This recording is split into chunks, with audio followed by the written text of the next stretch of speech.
And this morning, again, I'm just going to kind of introduce this idea of change from God's perspective. Eventually, we'll tackle, so then what is my involvement in it? So this is just kind of a foundation laying time, I guess. So change in the life of a Christian, how does it work? Well, this country song, first of all, the chorus says, I love this crazy, tragic, sometimes almost magic, awful, beautiful life. At one, I think that's profound in and of itself, and talking and kind of examining the human life from that perspective of a country song, isn't it? It's awful at times, it's terrible, it's tragic, and it's beautiful. And what the artist also said in one of the verses is he says, you can't really smile until you've shed some tears. So stick that in the back of your head for a second as we enter into this story about this dad who, in essence, had shed many tears over the plight of his son. So in Mark chapter 9, and I want to shed some light on the context, just to think about the context before we get to the actual story. This is about halfway through the book of Mark. So up to this point, Jesus had revealed himself to be the Messiah. At this point in the Gospel of Mark, everywhere Jesus went, crowds were amassing, they were rushing. We even see it here in this story here in a second. So the word of Jesus had spread that this guy was somebody that was amazing. Earlier in chapter 8 and in chapter 9, he had revealed himself to be the Messiah. He had revealed himself to be something special and spectacular to his disciples and to everybody that was able to observe that around him because, like I said, his fame had already gone throughout the land. People knew who this guy was, and they were waiting in eager anticipation wherever he went to see him and to listen to him and to experience what was going on. But as amazed as everyone was, to include his disciples, they were also extremely perplexed. And here at this point in the story, we see, and I don't want this to come across as mixed messages from Jesus, but what we see is that Jesus was portraying himself to the world as something that the world had never seen before.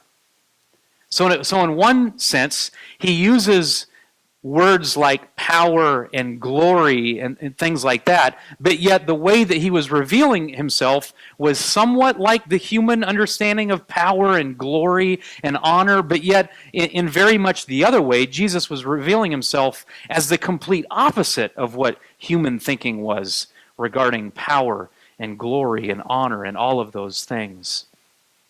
So understandably, the disciples and even people around him were perplexed, especially the disciples.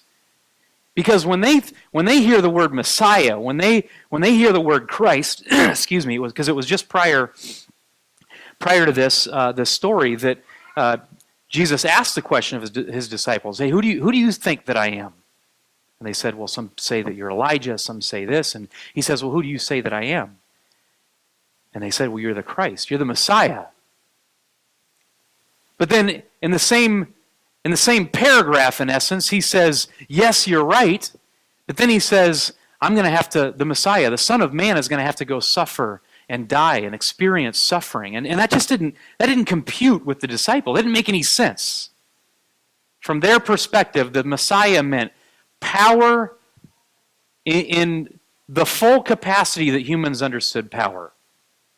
From political power to military power, it was a king, it was a kingdom, it was glory, it was strength. That's the way they understood this idea of a Messiah. Whereas Jesus was a different Messiah than the ones in the minds of his disciples. We see in the end of chapter 8, Jesus says that he would have to suffer, he would be killed, and then he would rise again after 3 days. He taught in Mark chapter 8, verses 34 and 35, he says, again, think about this in terms of like honor and glory and power and this idea of Messiah. He says, if anyone would come after me, he must deny himself and take up his cross and follow me. He says, whoever wants to save his life will lose it, but whoever loses his life for me and for the gospel will save it. I mean, hopefully some of you now understand that just doesn't compute in regular human thinking. I mean, for me now, I'm starting to understand this now from a gospel grace perspective, that I think I'm starting to understand what that means now. But from a normal human perspective, losing my life to gain it, no, it doesn't make any sense. Human history doesn't show that, let alone logical common sense. Look at the beginning of Mark chapter 9. The very beginning of the chapter, you see this story of, you guys see what it is? It's the transfiguration. So Jesus, in one hand, is saying, I'm the Christ, I'm the Messiah, I'm going to suffer and die. If you want to gain your life, you need to lose it. You know, all these different messages regarding the reality of the gospel. And then he takes his disciples up on a mountain, and this crazy thing happens to Jesus. And let me read it real quick. It says in verse 2, 6 days later, Jesus took with him Peter, James, John, and led them alone up a high mountain privately, and he was transfigured before them. And his clothes became radiantly white, more so than any launderer in the world could bleach them. And then Elijah appeared before them, along with Moses, and they were talking with Jesus. Now again, think about this if you were one of the disciples. This is crazy. This is an out-of-world experience. So Jesus talks about this idea of humility and serving and the fact that the Messiah was going to have to suffer and die, and then he takes them up on a mountain and he's transfigured. Moses and Elijah show up, and Jesus is talking to them, and his disciples are just in awe and amazement. And so Peter said to Jesus in verse 5, Rabbi, is it good for us to be here? Let us make 3 shelters, one for you, one for Moses, and one for Elijah. I mean, think about that. That doesn't even make any sense. I laugh because it says there in verse 6, for they were afraid and he did not know what to say. So us humans, we can't help but say something, right? Instead of just watching this incredible thing take place, he says, should we build something for the 3 of you? He was scared. Again, this typical human, that's what I hope you guys are getting as we continue to teach through different scripture passages, as we see the human reality of what's going on in the minds of disciples and the biblical characters. Then it says that then a cloud overshadowed them, and a voice came from the cloud. This is my one dear son, listen to him. So we see Elijah, we see Moses, Jesus is transfigured. We hear God's voice say, this is my son.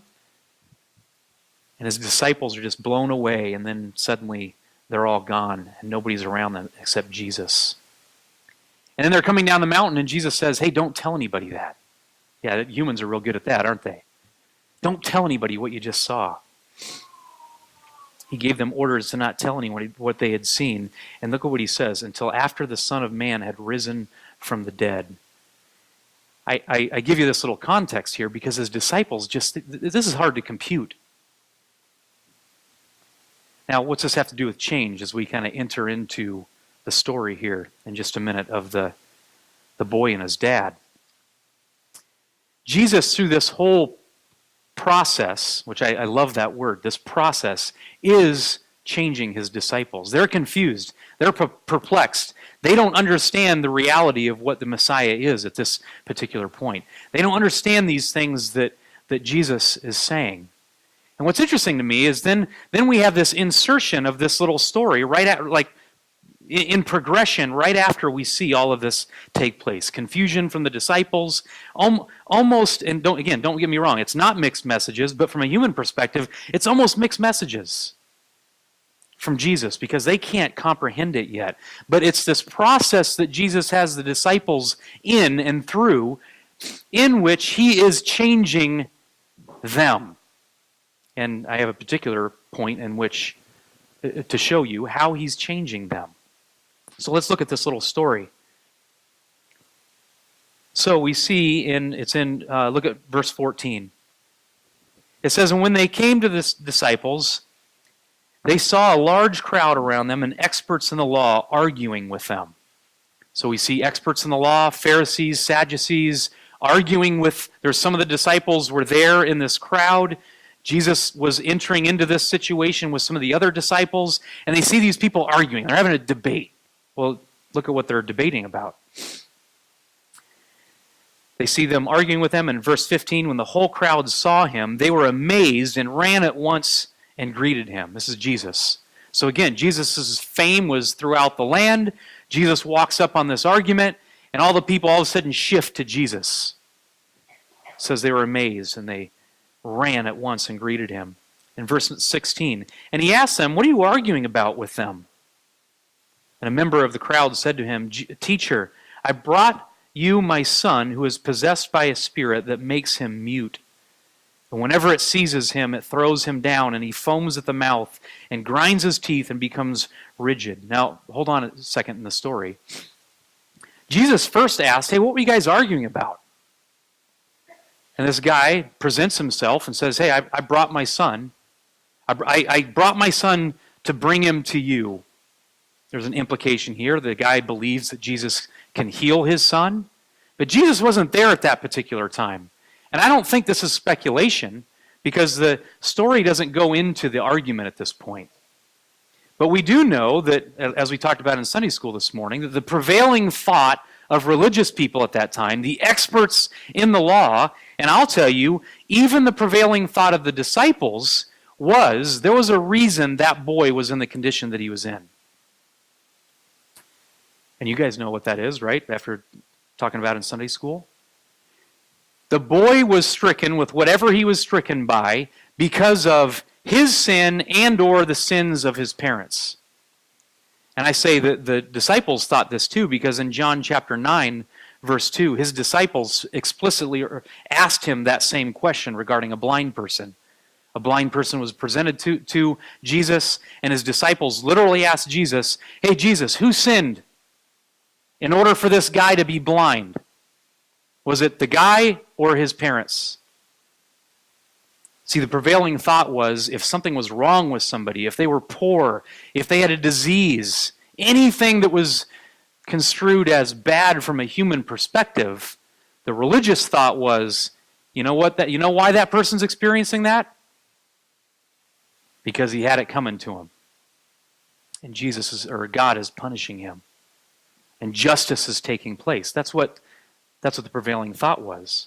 I think it's interesting that as you see this crowd arguing, I think that might have been part of what was going on in that argument. Another part of it was the disciples couldn't throw out the demons in this kid. So they were arguing. We get this kind of confusion going on, again, by the people, by the dad, by the disciples.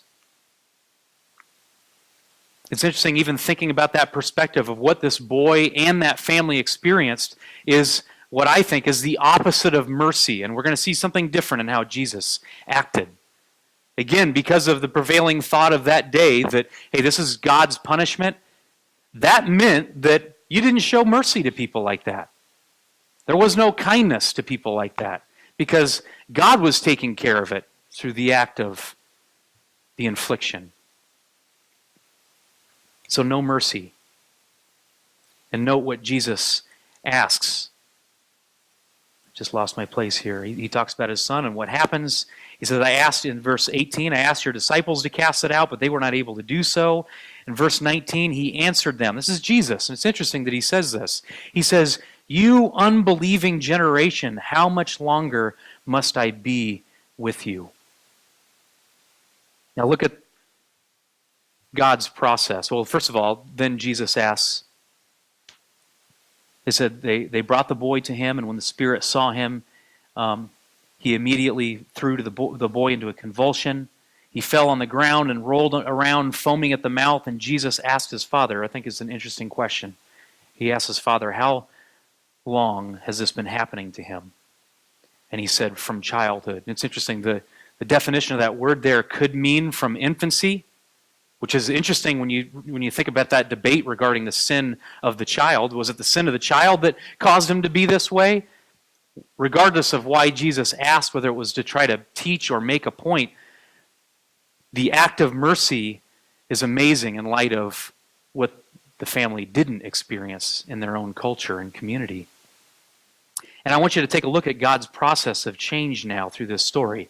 Again, process from God's perspective, not necessarily, or change from God's perspective, not necessarily from the human perspective.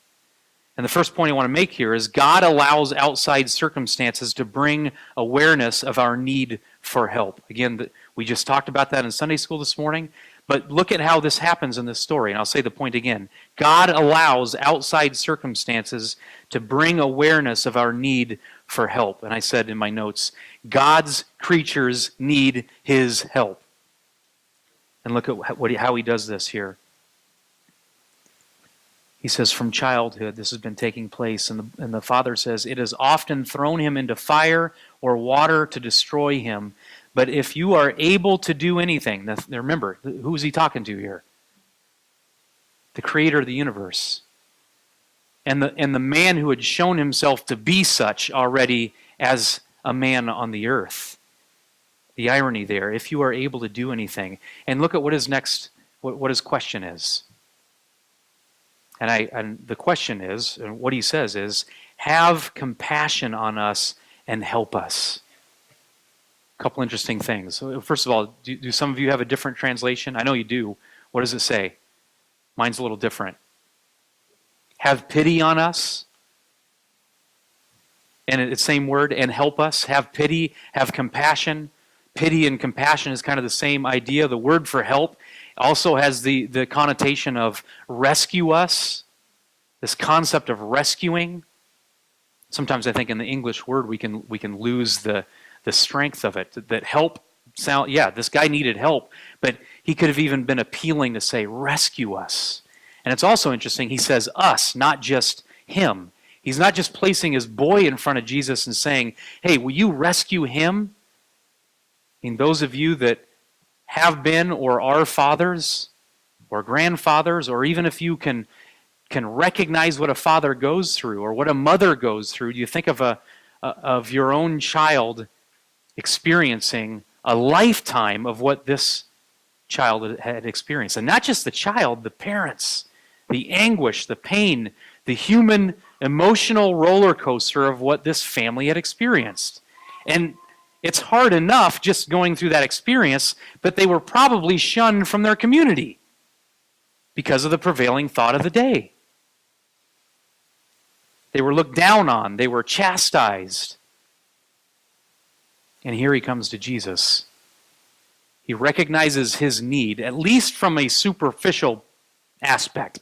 It may not have been his full recognition of what is going on in his heart and his need for Jesus as a Messiah, but to me, this is part of the process.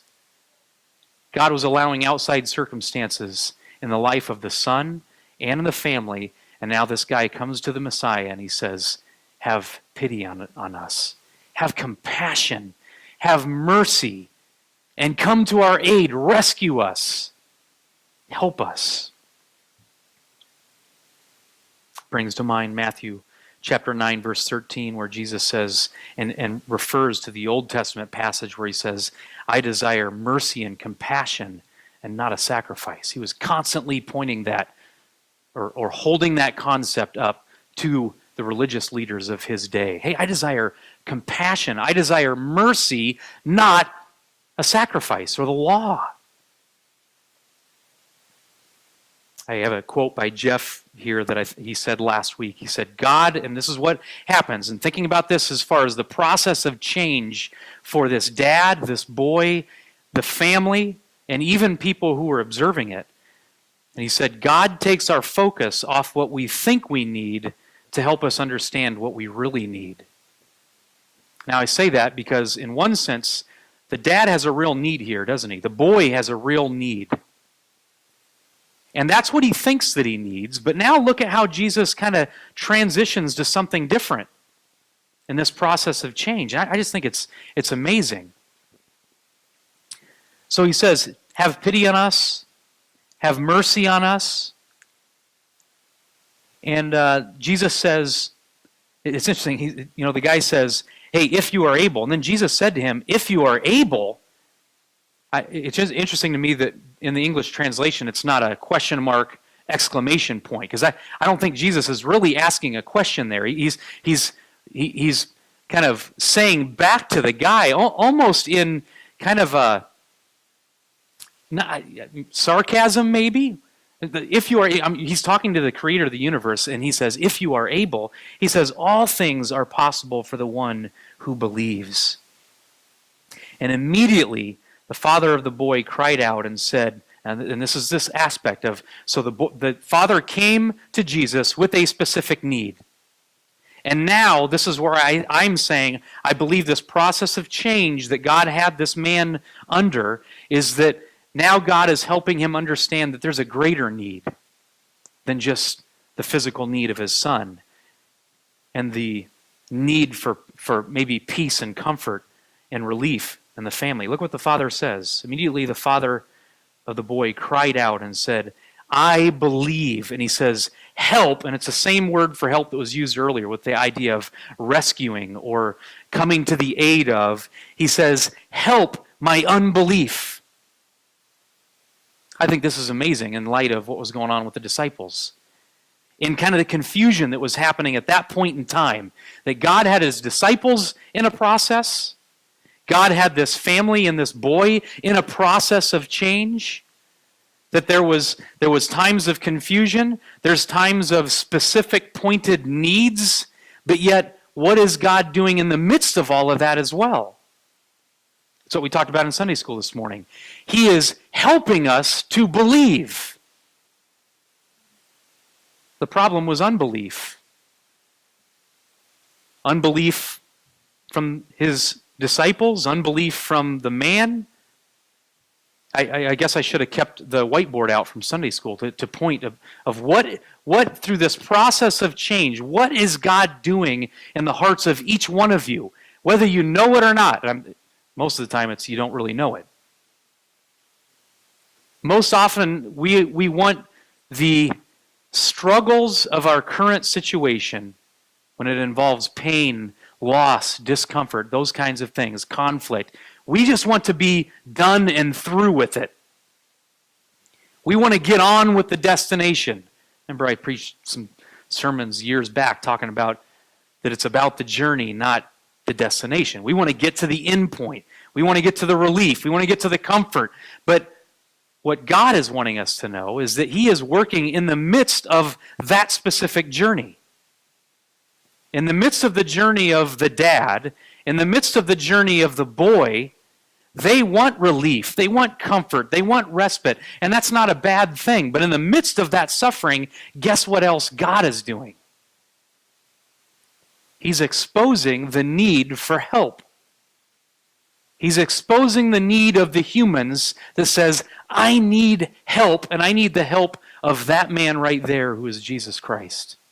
And look at what Jesus does. After the man says, I believe, and he says, help my unbelief. He says, now when Jesus saw that a crowd was quickly gathering, he rebuked the unclean spirit, saying to it, mute and deaf spirit, I command you, come out of him and never enter into him again. And it shrieked, threw him into terrible convulsions, and came out. And the boy looked so much like a corpse that many said, he is dead. And then verse 27, this act of mercy, but Jesus gently took his hand and raised him to his feet, and he stood up. I think the picture there is amazing, what Jesus is doing physically in that moment for the immediate specific need of this young boy and his family. Jesus is exercising the mercy of what the Messiah came to do, to give mercy and compassion, and it being reflective of the greater mercy and compassion that he was going to give his people on the cross. Jeff also said last week, we meet God most clearly and profoundly in our, you guys know what the next word is? Need. We meet God most clearly and profoundly in our need. I've told you guys about my story before about working at Madigan Army Hospital and having to pull all-night duty there in the ER, and I didn't much like it. It's hard dealing with tragedy and chaos and the emotion, the loss that people experience. And the one day that I came in to get the pager to start my shift, the chaplain that was handing me the pager handed me the pager, and he saw the kind of down, long, tired look on my face, and he said, "Hey, Don, may God give you exactly what you need tonight." Whatever you're going through, whatever you will go through, both triumph and hardship, suffering, pain, loss, you name it, God, this is hard to understand from a human perspective, God is mercifully giving you exactly what you need. Even and especially when we don't feel that. And what is so amazing as a Christian, and what is so freeing, is understanding that. And I think the more that God lets us go through that process, the more He helps build that foundation more and more and more, that when I'm in the midst of that suffering and loss, I can still look to Him and trust and say, "God, thank you, because I know you're doing a miraculous work in me." And to close, in Romans 8:28, we see exactly that in the words that Paul says. Prior to this scripture passage that you guys all know so well, Paul talks about the groaning of creation, that all of creation is groaning as with the pains of childbirth. And he talks about this wrestling match, that country song idea again of the tragic, where is it? What did I say, Dave?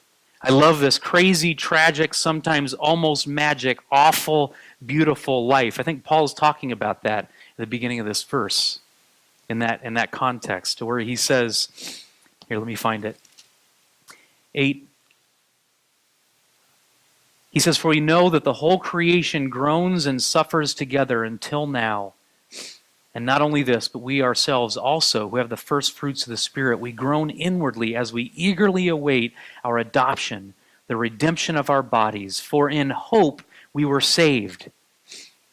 I'm not just leaving you with a message of, hey guys, when you're going through the gauntlet of life, know God is working and be encouraged by it. In one sense, I'm telling you, yes, be encouraged by the fact that God is working a miracle in you as you are going through the gauntlet of life. But in another part of the message is, there is hope in that. Because Paul says you've been adopted as sons and daughters of Jesus Christ, the creator of the universe. And then what he says later, and you guys know this, he says, "And we know that all things work together for good for those who love God, who are called according to His purpose. Because those whom He foreknew, He also predestined to be conformed to the image of His Son. That is, that His Son would be the firstborn among many brothers and sisters." And then he says later, "What shall we say then about these things? If God is for us, who can be against us? Indeed, if He who did not spare His own Son, but gave Him up for us all, how will He not also, along with Him, freely give us all things?" Folks, there's hope in Christ. Amazing hope. Hope that gives peace and comfort in the midst of everything that life brings. Because God is working in each one of you to be conformed to the image of His Son in everything that you go through. Would you join me as I pray?